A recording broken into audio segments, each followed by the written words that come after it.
Welcome, friends. This is our Wednesday meditation and talk. We're being webcasted on my YouTube pages, and this is also available through IMCW.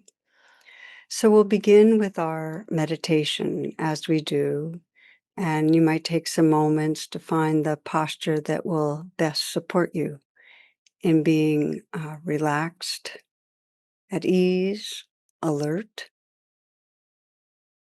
And as you settle, you might let the attention turn inward.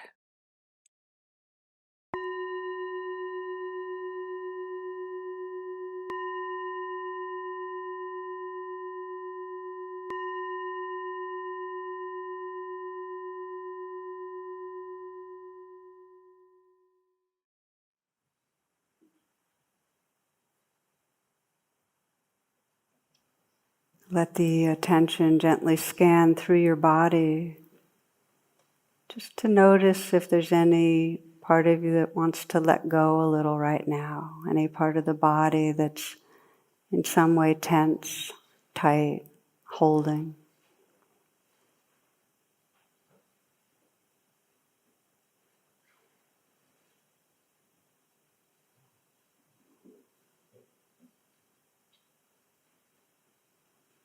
See if it's possible to relax in the shoulder area. You might place your awareness inside the shoulders and just let whatever tightness is there float in awareness. See if there's a natural loosening, releasing.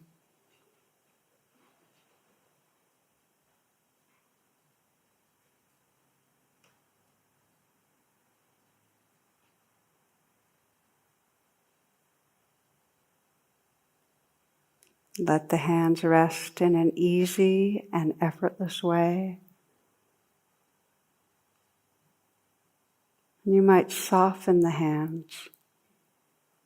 And again, having the awareness on the inside, just feel the life that's there.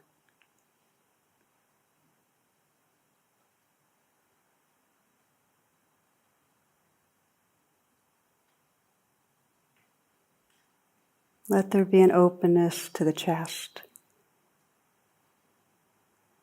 And feeling the area of the heart. Again, from the inside out, feeling the sensations there.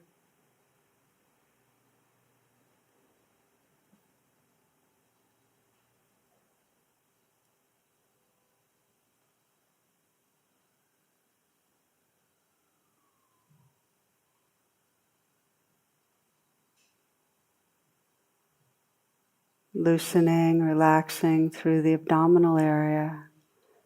And let this next in-breath be received in a softening belly. This breath. And now this one. Noticing if there's any reaction in the body.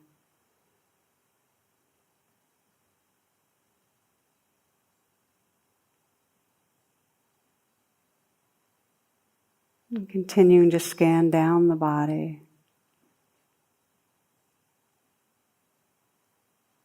Aware of the sensations in the pelvic region.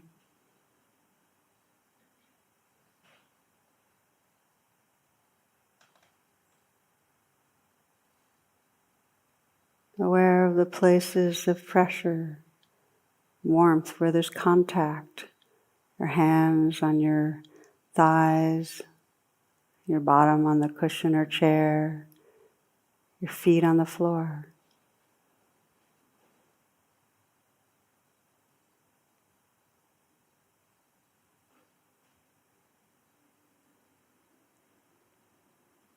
Opening the attention to feel simultaneously this whole body as a field of sensation.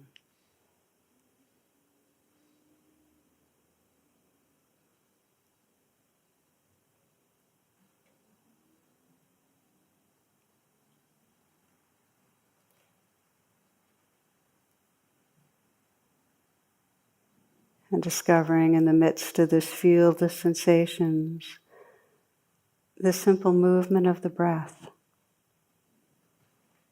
wherever you feel the breath most distinctly, or wherever the breath feels most pleasant, let that be the place that you pay attention. It may be the inflow, outflow at the nostrils.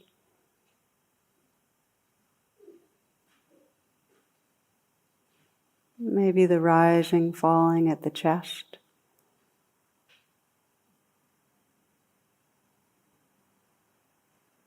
Maybe the expanding and deflating at the belly. Or perhaps you're feeling the whole body breathing, even in a cellular way.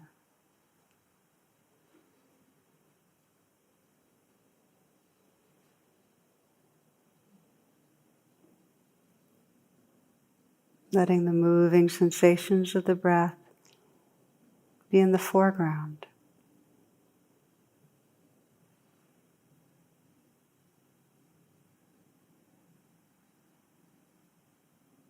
Relaxing with the breath.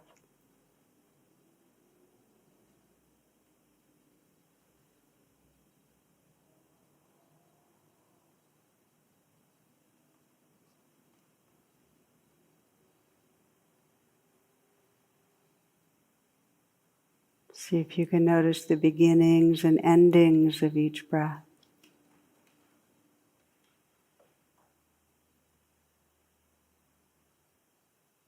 Noticing if there's a pause between.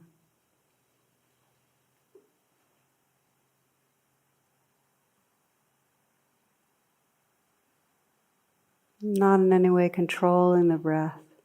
It's more like you're listening to and feeling the breath with a very soft attention.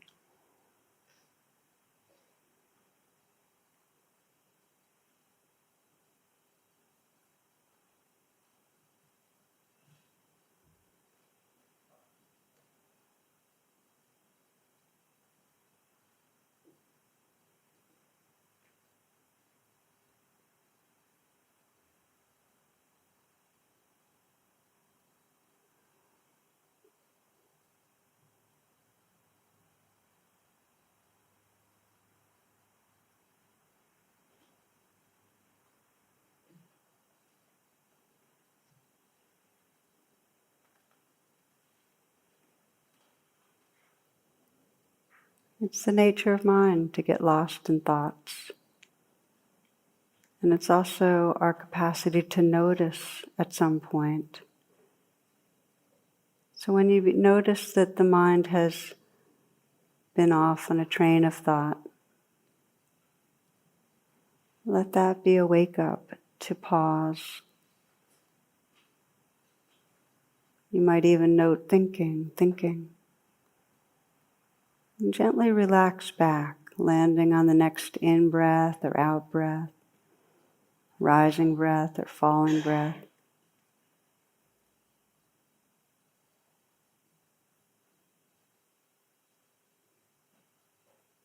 Notice the difference between being here, feeling the sensations of the breath, and off in any thought.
Doesn't matter how many times the mind drifts off.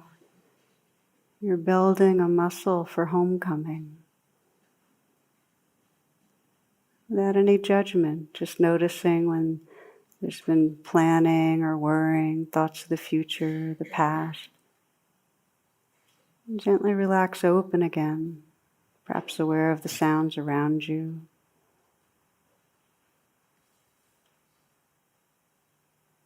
Maybe relaxing a bit, letting the shoulders go, softening the hands, relaxing the belly, relaxing your heart.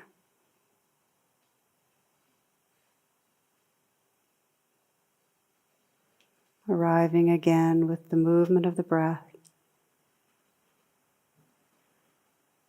a relaxed, soft, yet clear attention, moment to moment.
Still mindful of the breath, also including other senses and awareness, aware of the sounds around you.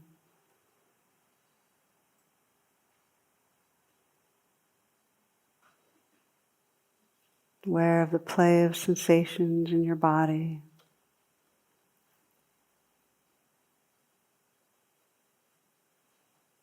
Aware of whatever mood or emotions might be predominant.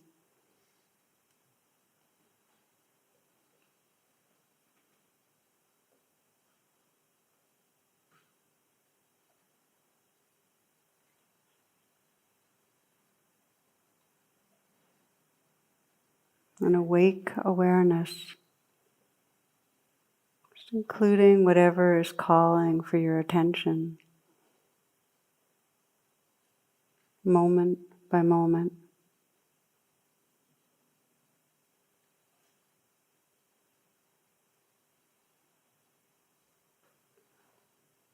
And if the mind drifts off into a virtual reality, when you notice it, just gently reawaken, reopen back into your senses.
The poet Wu Man writes, 10,000 flowers in spring, the moon in autumn, a cool breeze in summer, snow in winter.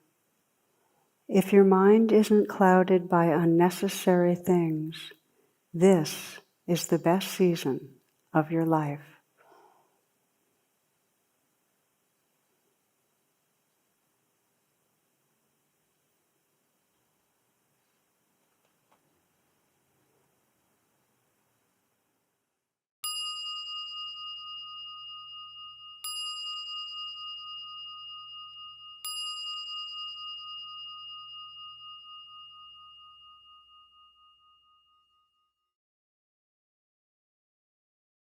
Okay, taking some full breaths.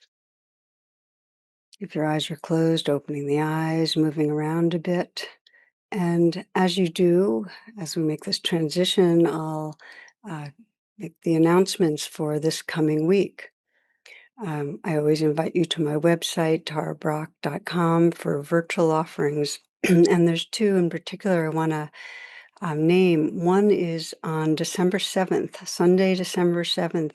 I'll be leading with my husband, Jonathan Faust, a day long. It's both in person and online. It's called Choosing Love in Perilous Times. We rarely are teaching live these days, so I hope you can join us. And this is something to find on the homepage.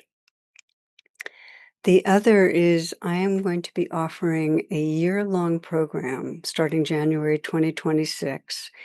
And it's to create a community of practice. And the central theme is choosing to love.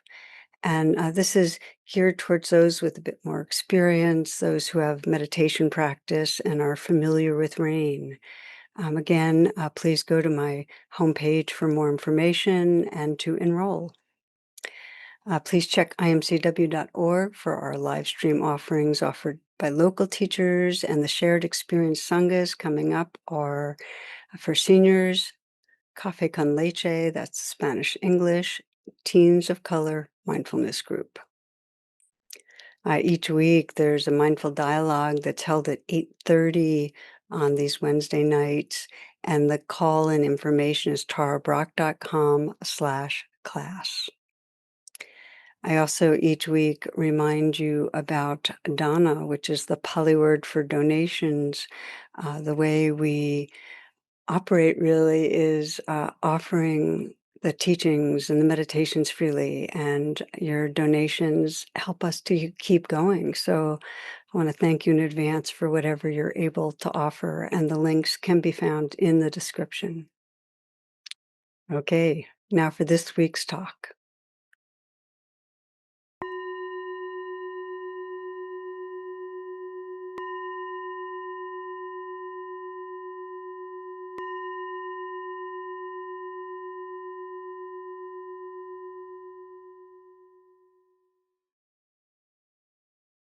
Namaste. Greetings, friends.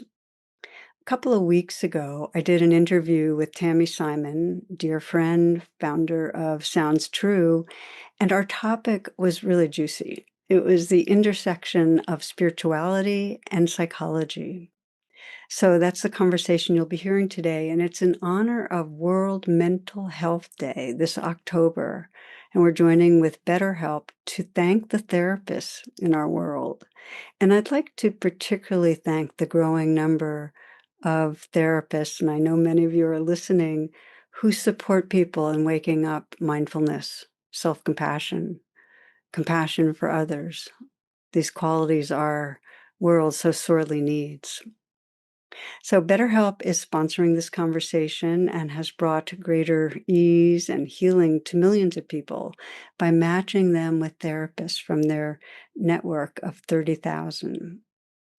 If you're drawn to finding the right therapist for you, BetterHelp can help you start the journey. And our listeners get 10% off their first month. And you can find out about that at betterhelp.com/Tara podcast. That's betterhelp.com/TARA podcast. Okay, and now on to this conversation. I hope you enjoy. Tara, welcome. It's my pleasure to be here. Good to be with you, Tami, and with all who are listening. In preparing for this conversation, thanking the therapists, I did a kind of life review, if you will, but it was just a review of my time with therapists and in conversation with them over my life. And I made a list of the people that I wanted to thank from my heart. And I realized that in each instance, there was this some quality where I was able to be met, a same quality, a through quality, where each of these people, they could find me at a time where inside myself, I wasn't sure I was findable. And I wanted to start our conversation hearing from you. What do you feel it takes for someone to meet another person? And it doesn't even have to be a therapist, but when someone's in pain, how do we meet them? What inner attitude, posture, capacity do we need to have to be able to do that? Yeah, that's a beautiful question. I mean, because there is some place in us that knows what it's like to be the other. I mean, we have this shared realm of experience, but I could say for myself, there has to be, for me to meet someone, some sense that this could be me, that I kind of know this. I know this from the inside out, what it's like for you. So I'm not. So there's not a relating from a distant place or an above place. Oh, poor you. You know, it's like really, yeah, we know this one, and feeling with another. And then there's a genuine tenderness that's there, an embodied tenderness. And at the same time, I know when I'm with people, there also has to be enough space, a kind of mindful presence that I'm not overwhelmed. So it's that balance, you know, of that open, tender resonance and enough space to help hold a container for what's going on. I've heard people say, you can't meet someone else in a painful state that you haven't explored in your own experience. Do you think that's true? On one level, I think it's true that you have to have courageously open to what has presented itself in your life, but we get presented different things. I'm meeting with a woman this weekend who lost a child in the flood in Texas last month, I think it was. I haven't lost a child. It's like even going near it, I can feel how wrenching, but that hasn't been one of the agonies I've experienced. Um, I've sat with people dying, and I I feel like I'm dying all the time on one level, but not this body going. So yeah, I think that we have to have opened to what presents itself and really opened to keep company, but not necessarily the same content or the same exact expression.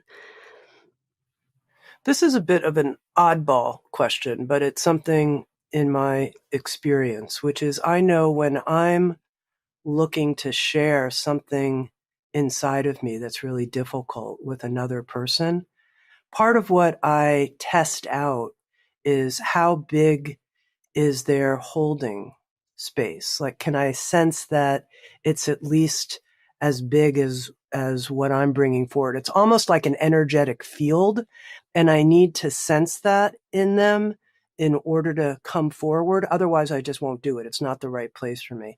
And I wonder what you think about that in this notion of a field that comes with us in our human presence that is a welcoming space for others and our ability to sense that in each other. Yeah, well, I think you're naming it actually really well, that it is a field. It's kind of a resonance field that's awake, sensitive space. And there's a phrase I love, which is to meet our edge and soften.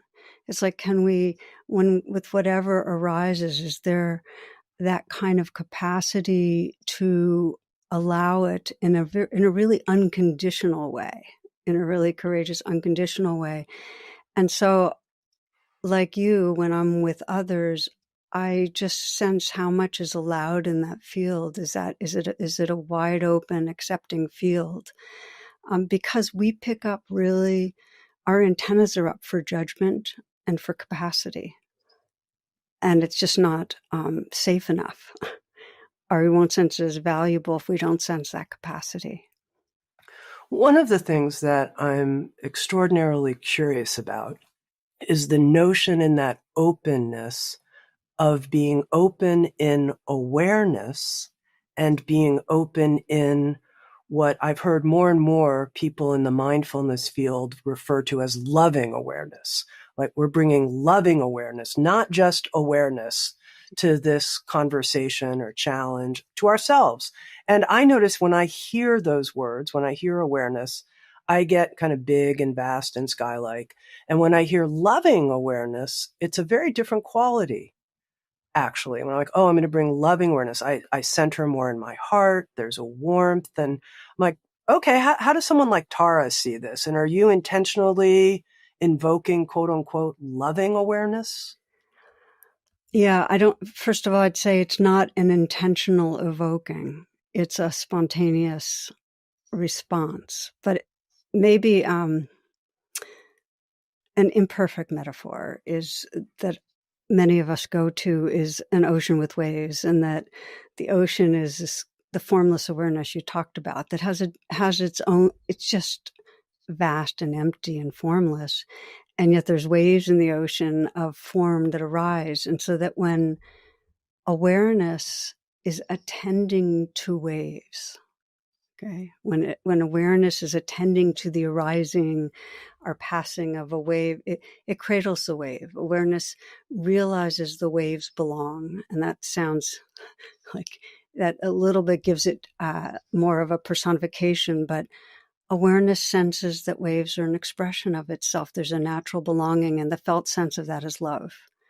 The Tibetans, I think, have a really powerful, helpful way of describing the qualities of awareness, and that the qualities are that vast openness, an empty openness, a wakefulness, and then a responsiveness, a warmth, a compassion, and that arises when we pay attention to the particulars of what's going on. If I pay attention to the fear or to the hurt, then awareness, if it's in its fullness, will respond spontaneously with compassion. It spontaneously becomes loving awareness, not just empty awareness. Yeah, that's helpful. And I like the metaphor and I like the cradling of the waves. You said something that got my attention though, that it's not intentional. It's a natural arising. And I want to zero in on being in a state of pain oneself. And in my experience, when I'm suffering, I do need to bring on an intentionality to work with it in some way. I wish that loving awareness just naturally arose and cradled the pain and there you go, ba boom, ba da bam. But it doesn't seem to be a ba doom, ba da bam or whatever. That's a really fun thing to say. It seems to be more of a crucible of some kind. And so I'd like to hear more, and I'm going to add on to this question Yeah. for a moment, Yeah. if you will, Tara, because in some ways, I think it's part of the central expertise that you carry that I want to bring forward. It's part of your central medicine, which is metabolizing our pain and how we do this with the aid of loving awareness. First, I want to honor what you're saying in the sense of the difference between spontaneous and intentional, because it is the nature of awareness to spontaneously get tender in the face of pain. And it is incredibly skillful and powerful for us to know that, and in whatever way we can become available to invite that, to lean towards it, to look towards it. So they're both true. And that's again, for those that are interested in Tibetan Buddhism, it's described as spontaneous compassion and the compassion that comes from intentionality. So I want to honor that. And the way, if I had to say, the basic ingredients of what helps metabolize pain, I teach a whole lot about RAIN, and the reason I do that acronym is because it includes the basic ingredients of mindfulness and compassion that untwist and free up our identity with pain. And let me say a little more on how that would work. So let's say that what arises is fear, because that's one of the great forms of pain we work with. The first step of RAIN, the R of RAIN, is that recognition of it, to be able to just even recognize the wave as a wave, to be able to say, this is fear. Itself gives a little more space. We're a little more inhabiting the awareness that's aware of the fear versus being totally possessed by the wave and forgetting the ocean. I'll stay with that metaphor for now. So the R is to recognize what's there. That's part of mindfulness. The A of RAIN is to allow, which says this wave belongs in the ocean. It's not a mistake. It's not bad. It might be painful. It is painful, but it's here. So just to be able to recognize and then sense this belongs adds more space. There's more freedom for what's here to be here. And it allows us to begin to deepen our attention in a really important way, which is for awareness to fully cradle the wave, it has to be intimate with the wave. It has to kind of investigate and sense, what does this feel like? So investigate really means to get close in and discover, what is this like in this living body and heart? To really ask that and inquire. And it takes curiosity and courage to get intimate with the fear. That's really, really challenging, and it's liberating, because what keeps us identified with the fear, with the wave, and forgetting the ocean is that we're in some way fighting it or resisting it. So when we get intimate with it, our identity opens even further. There's more space, and that's where we can see the pain, and there's a tenderness that arises. And the N of RAIN is to nurture, which, as you brought in, has an intentional quality. It means, okay, let's actively bring compassion to where this fear is.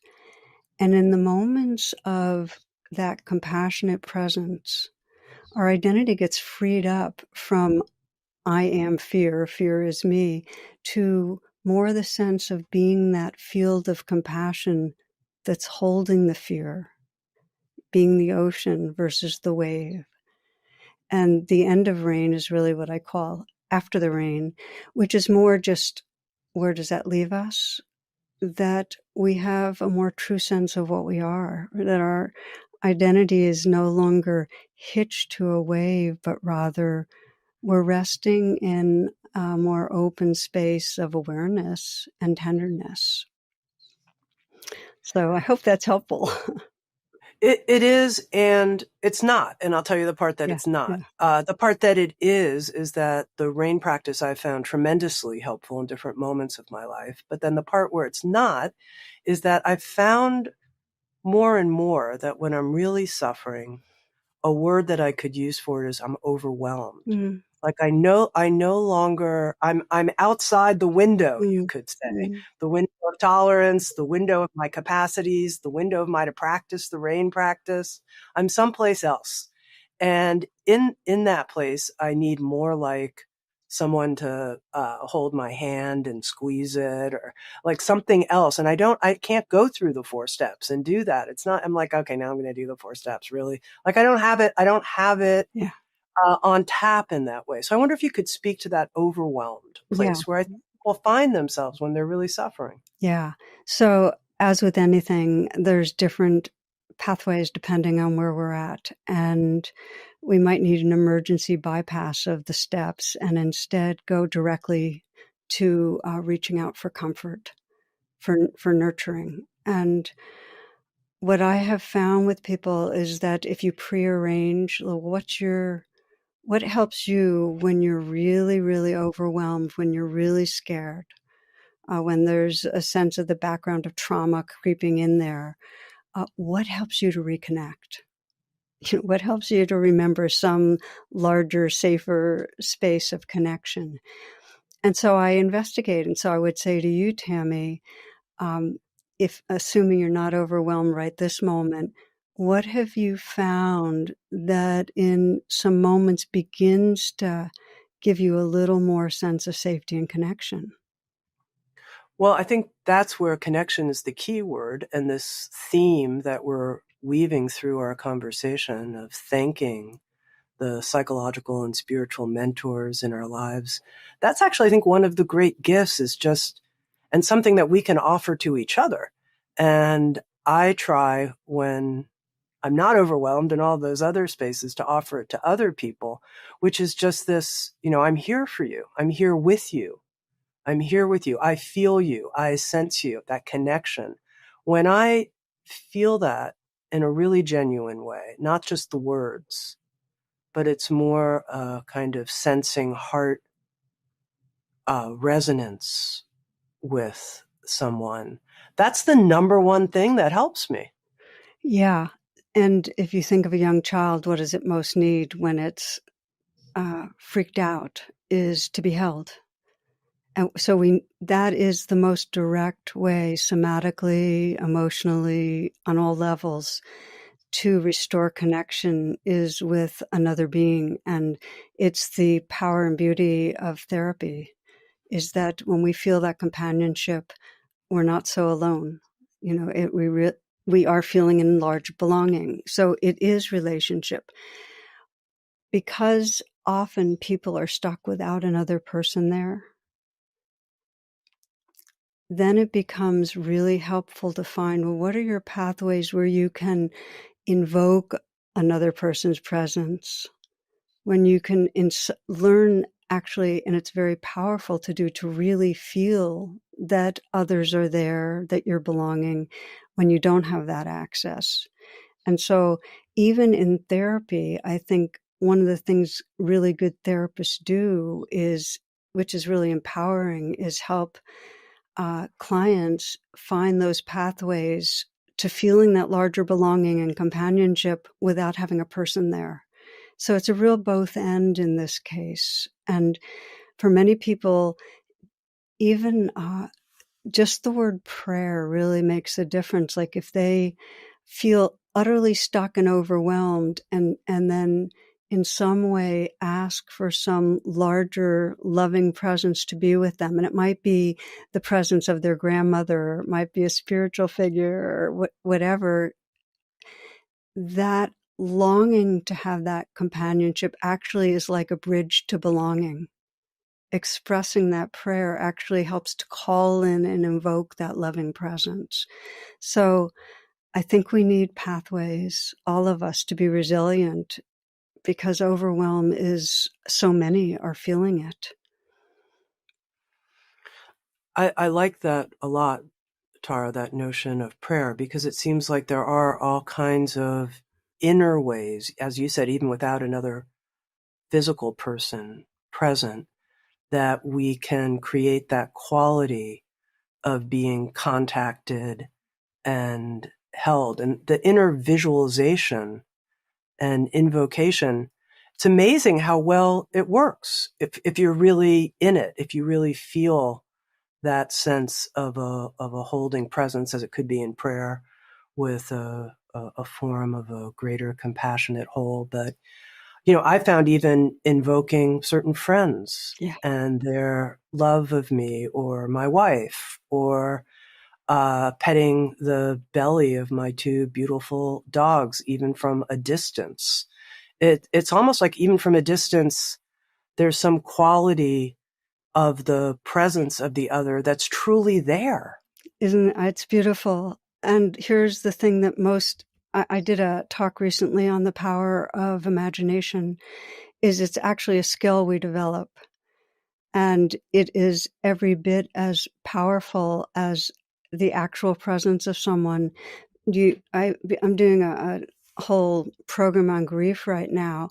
And for so many, if they can begin to sense the spirit, the field of that's going to sacred beingness of the person they've lost, and call that, and connect to that, there's a powerful, timeless kind of loving that emerges.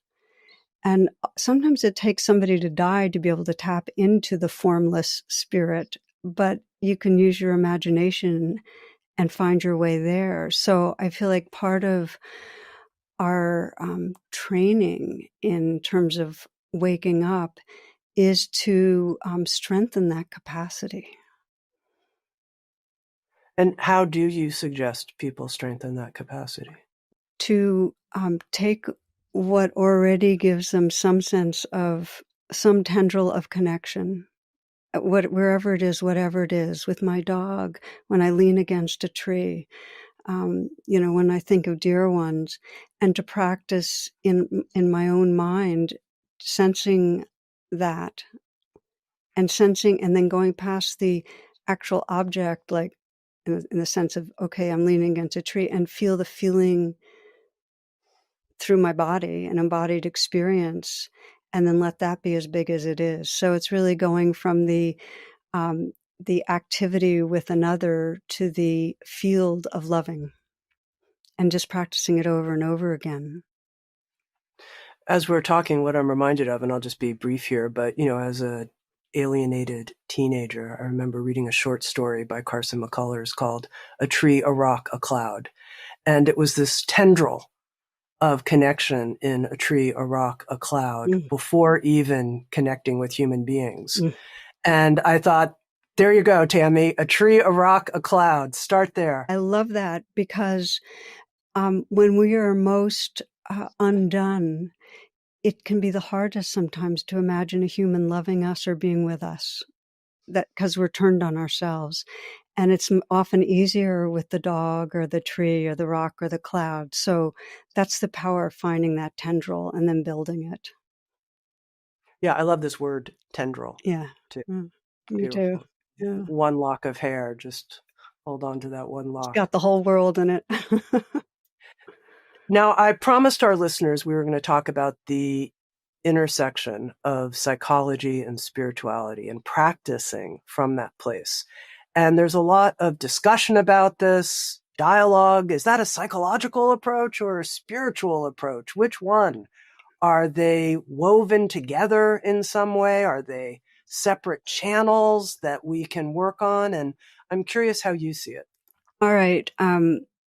So I'm going to go a little conceptual on you again first, and then we'll ground it. That the metaphor for me that works best is like imagining us as, kind of waking up in concentric circles, and, the early primitive is I am a body, we're identified with this body, and then feelings, but the feelings include the body, and then thoughts and beliefs, but that includes the feelings in the body. And then I'm part of the whole. I belong to the whole. I am the whole. And it includes everything already inside it. So the task of each circle that we're growing into is to integrate the prior ones. If I'm going to be, feeling my being in a conceptual way, I need to be integrated with feelings and emotions and so on, and to keep on widening. Because just like a tree needs to keep growing, when we don't keep widening, there's suffering. We're contained in something too small. We're suffering.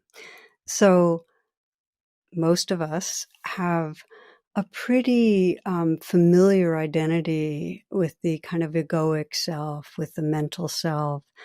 To different degrees, we've integrated, the feelings, the different shadow experiences. And most of us have some perceptions of something larger, of, a kind of mystery, our beingness that's greater than this identity as a separate self. And so that's where a lot of us land. And a lot of therapy will focus on integrating the emotions that have not yet been integrated. And in that process, in the process of opening to the fear, the way we were talking about it, we discover an openness and a presence that's larger than the fear. So it actually leads us to the spiritual. And many people, will practice spiritual practices and find that they become resources to do the earlier unfolding of the mental level. So I'll give you some examples, because I think it's better to do examples. That one woman I was working with, an executive coach, she felt like she was letting down a client that was really important to her, that she was falling short, and she kept trying harder and harder to fix him, and just felt like she was letting him down. And so we did some work. We're doing kind of a psychospiritual therapy, but we're focused on, okay, let's focus on this emotion of letting down, falling short.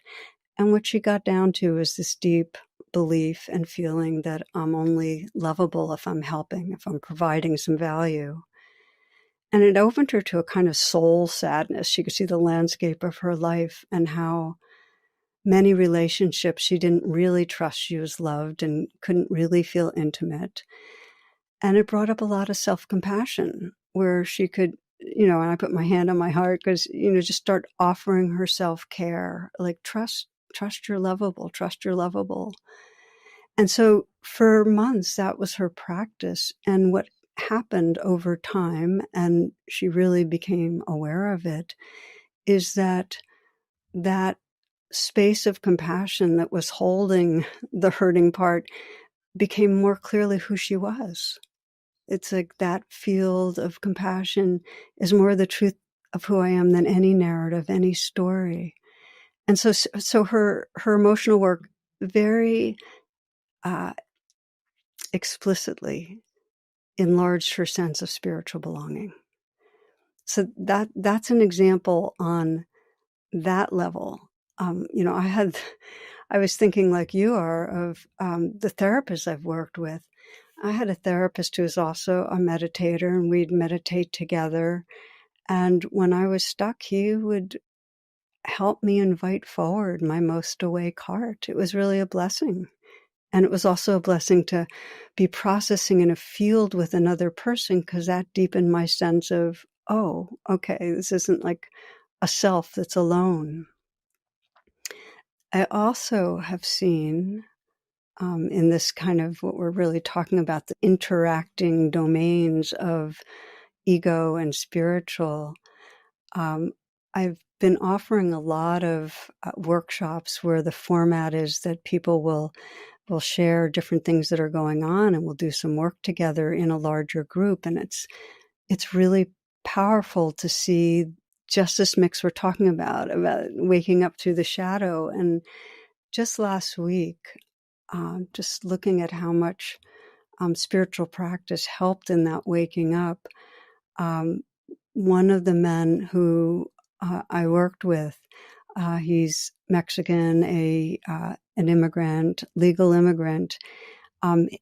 Right next to his building, ICE has been coming down on, like raiding and taking people away. And he is stuck with this huge amount of fear. So he was sharing this in the larger group. And as you can imagine, all those heart emojis were coming, and he could feel himself being held in something.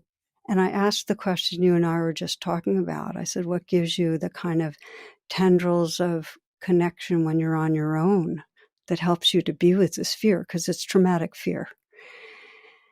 And he told me that what he would do is listen to Christmas music. And that in some way reminded him of this possibility of peace and of love. And the other thing was that he lives in a condo with 36 other people, and he buy plants and put them around outside. Because he said that if 36 people can see plants and feel more of their connection to nature, then he feels his belonging to all of them, and that opens him. So I'm sharing this because between the space of the heart space of the group and his own pathways of connecting, that helped create the space that the fear was there, but he had room for it. And it feels really powerful for me to think of how many people right now so deeply need a larger taste of their larger belonging, and to be able to work with all the shadow emotions that are coming up. I'm going to take this question, if you will, from a different angle for a moment, which will show a different pair of glasses that I bring to this conversation than what you're describing, because the model that you're offering of the concentric circles from body to feelings to thoughts to the spiritual realm that includes all, that makes sense to me. And then in my experience, working with very gifted spiritual teachers over the years, was people who could be in that outer boundless space, but were clearly missing some of the work that's required. And it came up relationally in different situations. And this was very apparent to me that they weren't, even though they could be in a huge, expansive meditative state, and I would meet them there, then I would witness other instances relationally where they were clearly reactive and mean and other things. And I thought, okay, this big expanded circle doesn't resolve all the other, you could say, psychological levels of how we interact with each other when we get triggered in situations. And this became such an important issue for me, Tara, in my own life, because for whatever reason, that kind of meditative expansiveness has come to me more naturally than relating successfully, consistently with other people, which has been much more challenging for me. And so in my own life, I was like, okay, I have got to do a lot of therapeutic work. And I also love meditation and being on the cushion. And they felt really separate for a long time, almost like I was working on different channels of being, not so much like this concentric circle. It felt like they were different channels. Like, oh, now I'm on the cushion. Oh, now I'm working out why I barked at that person and interrupted them, and etc. And so I just, first of all, just wonder what you have to say about that before we take it further. Yeah, I've seen it happen too. It's really, really common that people can have all sorts of spiritual experiences, but if they haven't done the inner work of integrating the shadow, then it is very compartmentalized. And I watched that, I was part of a sect where we had a very charismatic, brilliant teacher who, for some people, could bring all sorts of insights and healing. And he created enormous harm, sexual abuse, enormous harm. He hurt me. I had less trauma in my body, so I ended up growing through it. So I just want to say, absolutely, people can have what appears to be very big spiritual experiences and have it not integrated into their life. So it just feels really important to say. And for each of us, it's very much in our culture to compartmentalize spirituality. And we're a church on Sunday culture and go off to, the idea is what happens at the retreats and what happens in the monastery. And then you come home and blow up at your partner. Or I can say, I come home and blow up at my partner. So I think that is the work of our culture to integrate. And the biggest signs of spiritual experience that do not have that integration is that they're somewhat disembodied. Because I found that the more that we meditate and experience that awareness, but keep feeling how our bodies are experiencing it, the more we end up coming right into the places that have been unencountered, the blocks, the fears, that which has been in the in the darkness, and we start naturally processing it. So that's one of the big signs, is a disembodied spiritual practice. And it feels really important in our culture today to support each other in walking through what's difficult, so that we don't have that kind of experience of thinking we're more awake than we are and actually causing harm. Now, it's interesting that you bring up this word compartmentalization, being parts of us being compartmentalized, and not wanting to compartmentalize spirituality to the cushion or to a Sunday service. I'm with you there. But the use of that word, what's really interesting to me is it seems that, and I'll speak from my own experience, that there are shadow issues. And what I mean by that are areas of deep pain driving different parts of my behavior that feel compartmentalized when I discover them, almost like they're hiding in a little cartoon bubble someplace deep inside me. And I finally have come to see it and bring it to awareness, because certain things have happened in the external world that are like, Tami, if you have a clear truth-telling conscience, as you say you do, you need to look at this, girl. And then I look and it's like, oh, it was hiding down there. I didn't even know it was there.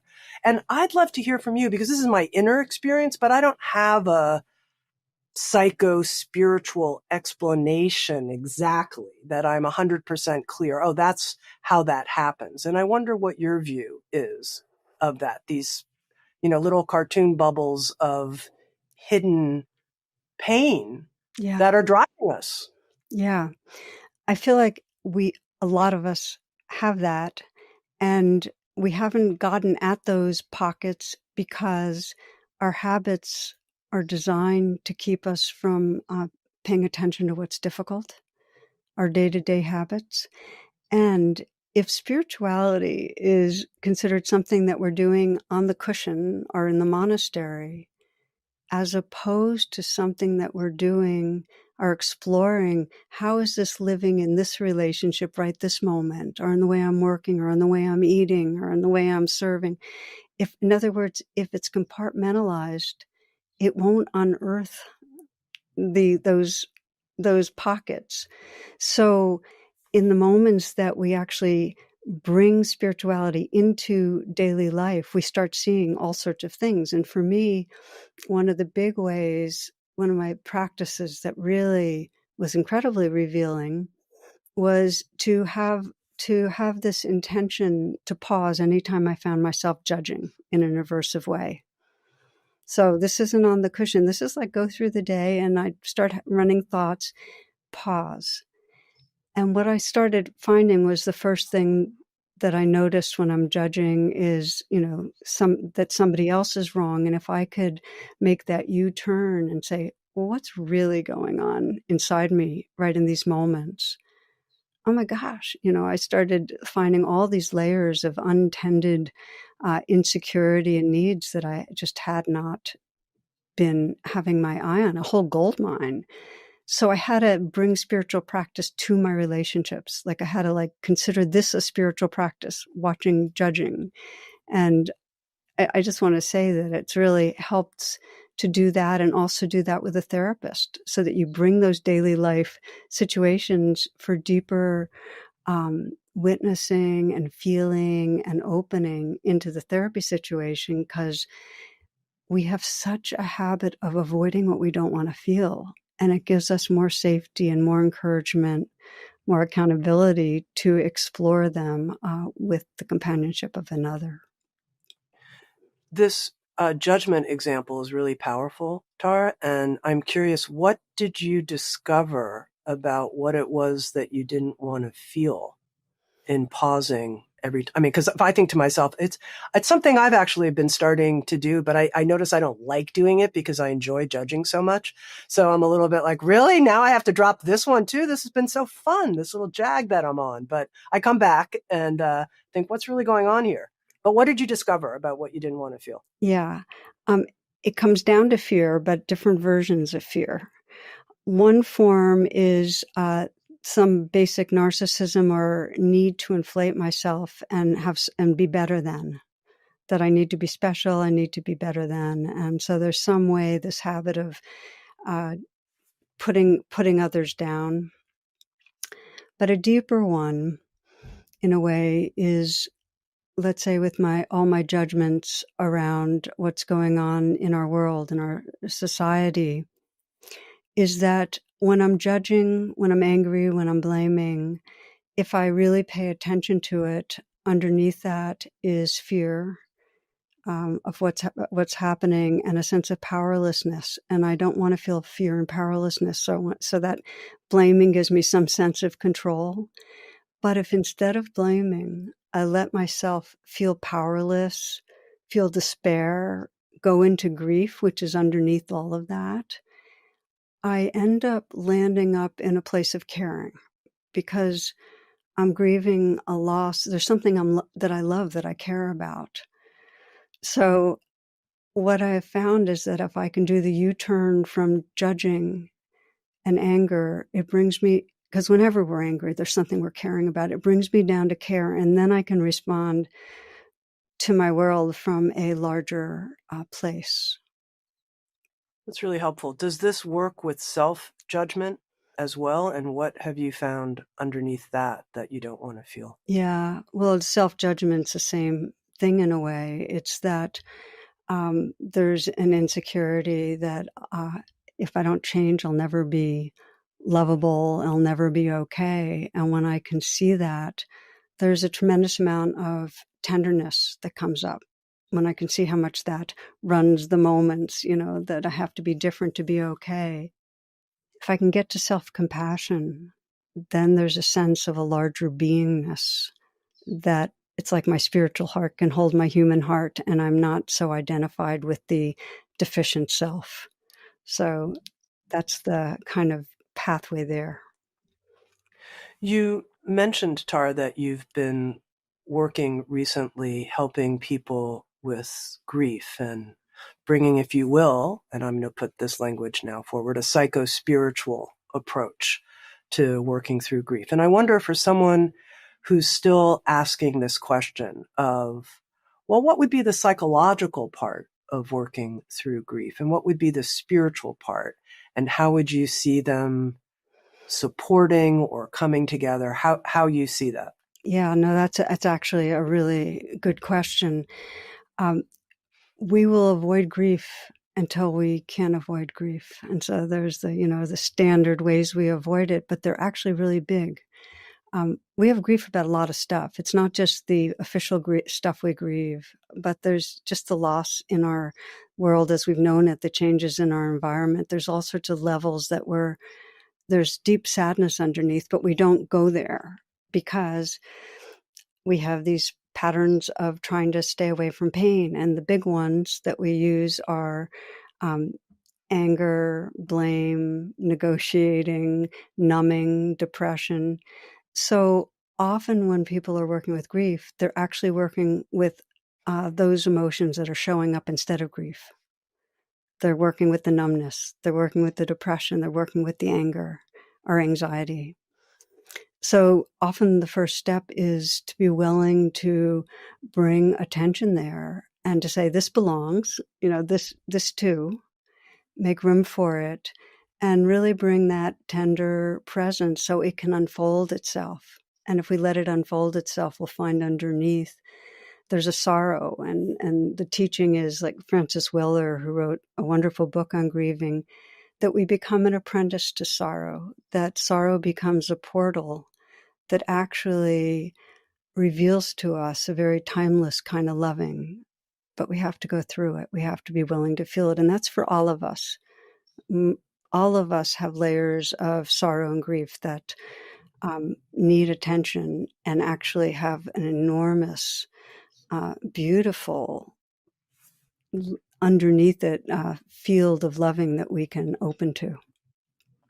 This phrase, "this belongs," I read this in your book, Trusting the Gold, which sounds true, and it's had a big impact on me. I use it a lot, Tara. I really love that practice, just "this belongs."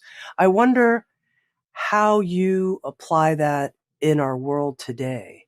And somebody who says, looking out at things, this does not belong. This does not belong here on the human collective dimension. And if spirituality, this is the second part to this, is not going to be compartmentalized, and instead it's going to transform how we live, how we do that, and still be able to work with this belongs, the atrocities that we see and are experiencing. Yeah.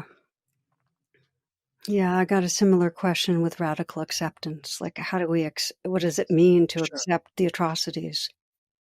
And we're not accepting in the sense of saying, this is good, I'm for it. We're accepting that reality is reality. It's what's happening. It's a kind of courageous acknowledgement of what's happening, and a courageous acknowledgement of what we're feeling about it, which might be horror or hatred or anger or whatever it is. It's like, it doesn't matter what wave comes up in response to the atrocities. It's a wave in the ocean. And in the moments that we don't in some way fight reality, that we actually fully allow reality to be as it is, we become more of the awareness that's aware and more able to process, digest, and respond from wisdom.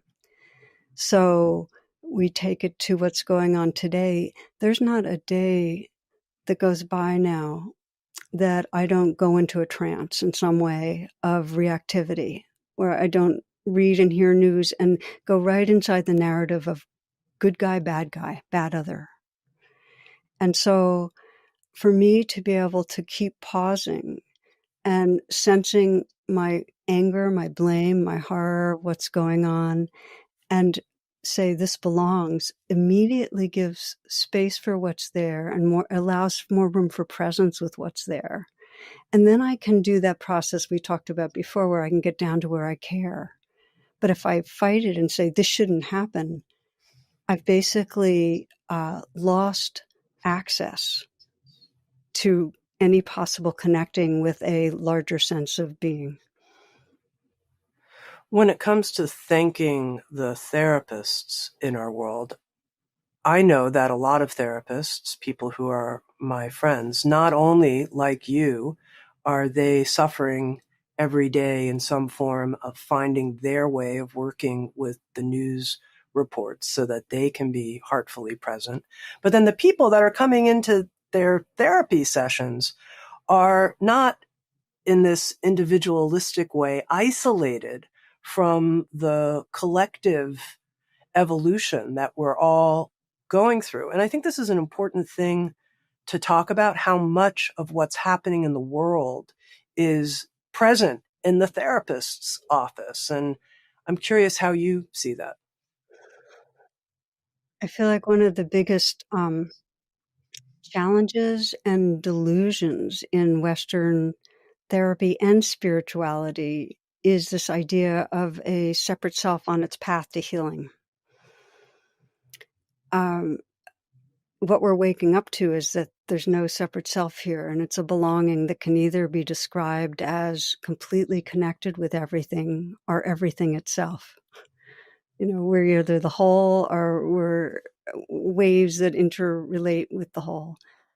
And so just to ground that, because I realize that's, out there statement, what feels like we need in the West is more of a sense of our collective belonging that we get through practicing together, that we get through sharing our suffering, so that in these groups that we do online, it starts becoming clear that we're in a field of anxiety. Of course, it's the air we're breathing. So of course, when I feel anxiety, and I feel more than I often do, it's society's anxiety, kind of running through my nervous system. And so that when we're together and we're naming what's challenging, we start realizing it's not my anxiety, it's the anxiety. It becomes less personal. It becomes less my project to get free of, and more becomes part of the collective environment that we're all waking up through. And that seems really, really important. There's a number of different pathways that help wake us up to that kind of collective belonging. It's the Ubuntu saying, I am because we are. It's that understanding that it's happening together. So one of them is, practicing meditation together, practicing looking at the difficulties together and waking up through them. Another is serving. Um, if we can offer ourselves, and sometimes just even the activity of serving reconnects us with the reality that we are serving what we belong to.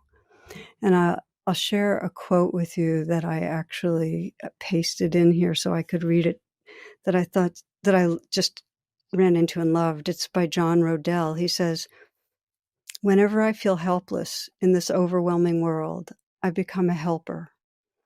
Oh, oh, my love, on the days when it feels like I have no power, I serve others.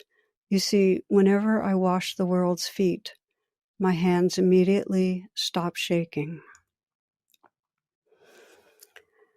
We need to know we belong through talking together, crying together, celebrating together, serving together. And I feel like that's more than ever right now in these times. If we want to resist what's going on, the shadowy stuff, we need to hold hands and remember our belonging.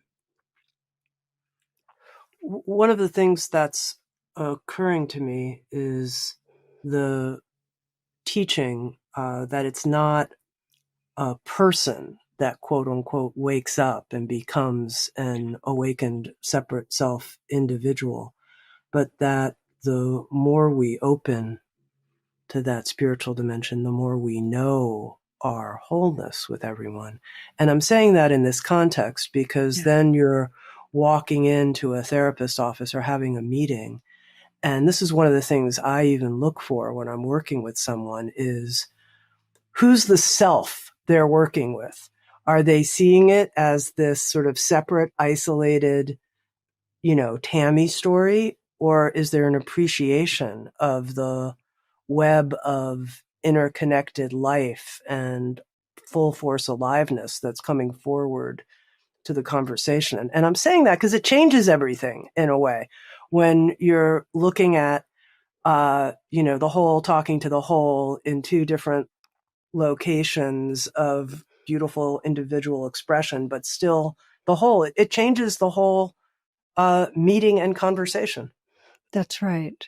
And it's both how the therapist sees themselves and how they see you. If they see themselves as a healer, fixer in any identity, that actually gets in the way a bit between this kind of waking up together that's happening, awareness waking up through us.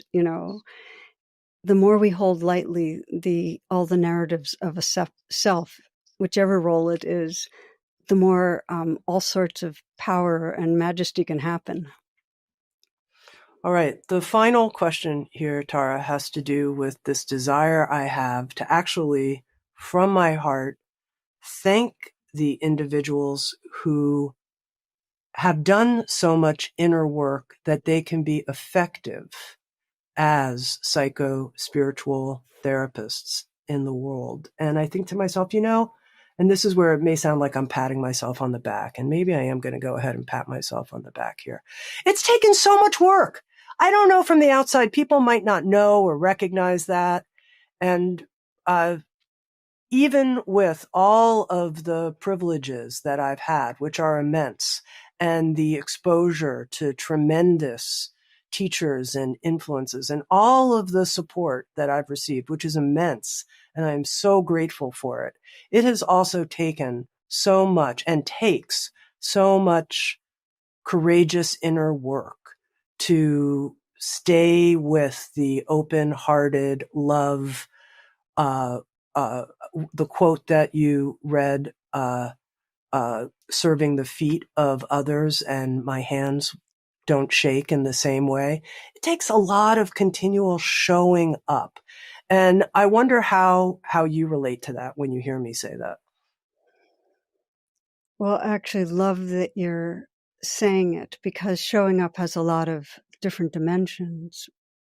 But again, if we compartmentalize the path, it it gets focused inwardly, and it doesn't seem to have anything to do with how we inhabit life with each other or with our world. And so to me, showing up means embodying our awakening in relationship.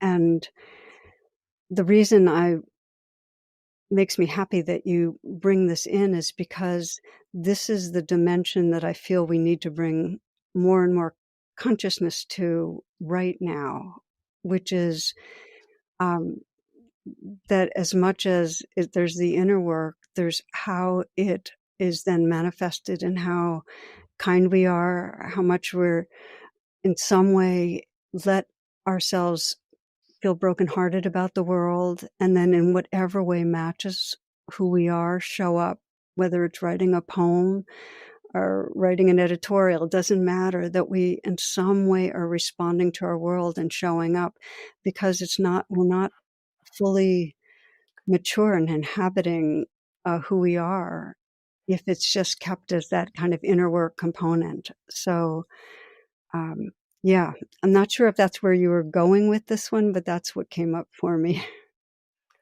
Well, and it's a beautiful note to end on, our continual call and response of showing up. And Tara, here you are. Thank you for showing up with Sounds True, with this special episode thanking the therapists in our world, especially those bringing together a psychological and spiritual dimension, and a big bow to you. Thank you. I'd like to say the same, Tami. Really, I love the way you show up in the world. I really do. I value it so much.